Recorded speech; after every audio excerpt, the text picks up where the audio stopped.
PoK में घुसकर आतंकियों को तबाह करने के लिए सर्जिकल स्ट्राइक किया था भारतीय सेना ने।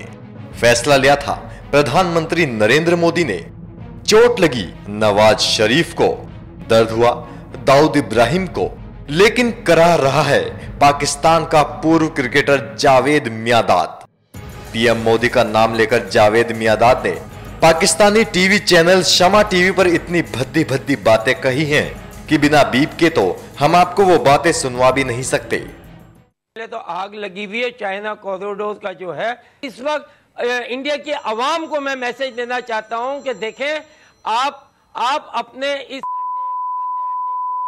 आप खुल के आए, मैदान में आए, आप रोडों पे आए, आप इस्तेसाब करें अपने आदमी का, क्योंकि ये तुम्हारा हक है। अगर आपके मुल्क में कुछ लोग ऐसे हैं जो अपनी वजह से आप लोगों को भी मरवाना चाहते हैं, आप लोग ऐसे नहीं है, तो मेरी तो एक आपसे रिक्वेस्ट यही है कि पूरे इंडिया में, क्योंकि हम खेलते रहे क्रिकेट, मैं टूर करता रहा हूं, मुझे पता है कि वहां के लोग जो हैं, आवाम जो है ऐसी नहीं है, मगर इनके ये जो नरेंद्र मोदी साहब जो हैं, जो इन्होंने जिस तरीके से ये, मगर इसको ये नहीं पता कि ये किस कौम को ललकार रहा है। जो हम तैयार बैठे हैं इन चीजों को, हम इन ऐसी मौत और ऐसी शहादत, हमारा हर आदमी, पाकिस्तान का हर बच्चा चाहता है कि अल्लाह करे अगर हमें शहादत मिले, मौत मिले तो ये वाली मिले, तो हम तो तैयार हैं। हम तो मैं भी कहता हूं कि जब मौका मिले इनको टिट फॉर टैट। आप सोचेंगे कि सर्जिकल स्ट्राइक में पीओके में पल रहे आतंकियों का खात्मा हुआ तो क्यों कराने लगा जावेद मियांदाद? तो अब इस क्यों का जवाब सुनिए। जावेद मियांदाद समधी है उस आतंकवादी का जो पाकिस्तान के संरक्षण में पल रहा है और जो भारत का दुश्मन नंबर 1 है, दाऊद इब्राहिम। दाऊद की बेटी मारूफ जावेद मियांदाद की बहू है।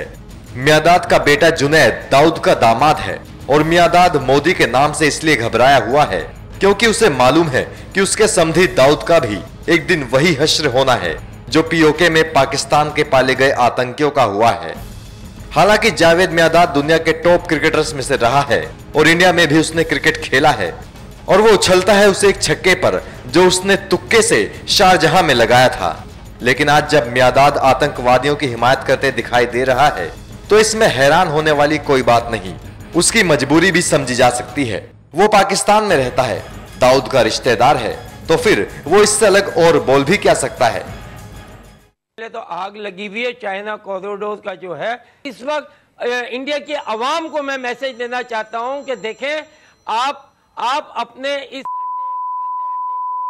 आप खुल के आए, मैदान में आए, आप रोडों पे आए, आप इस्तेसाब करें अपने आदमी का, क्योंकि ये तुम्हारा हक है। अगर आपके मुल्क में कुछ लोग ऐसे हैं जो अपनी वजह से आप लोगों को भी मरवाना चाहते हैं, आप लोग ऐसे नहीं है, तो मेरी तो एक आपसे रिक्वेस्ट यही है कि पूरे इंडिया में, क्योंकि हम खेलते रहे क्रिकेट, मैं टूर करता रहा हूं, मुझे पता है कि वहां के लोग जो हैं, आवाम जो है ऐसी नहीं है, मगर इनके ये जो नरेंद्र मोदी साहब जो हैं, जो इन्होंने जिस तरीके से ये, मगर इसको ये नहीं पता कि ये किस कौम को ललकार रहा है। जो हम तैयार बैठे हैं इन चीजों को, हम इन ऐसी मौत और ऐसी शहादत, हमारा हर आदमी, पाकिस्तान का हर बच्चा चाहता है कि अल्लाह करे अगर हमें शहादत मिले, मौत मिले, तो ये वाली मिले, तो हम तो तैयार हैं।